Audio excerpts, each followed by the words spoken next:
ganito pala makasakay ng tri-deck or triple-deck level yachts. Tara, samahan niyo ako!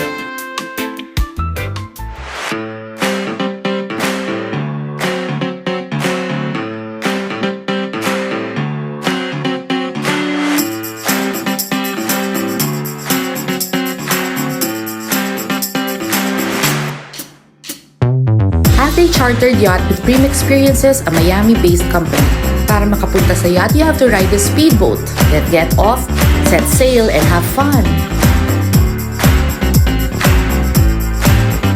Complimentary drinks when you get on board. You can bring food and drinks to make the bonding more fun. Include this when you visit Miami. Yachting in Miami is a good way to see the exclusive islands and the city skyline. Lalo na pag umabot ng sunset, super duper golden hour view. Thank you for watching. Please follow for more.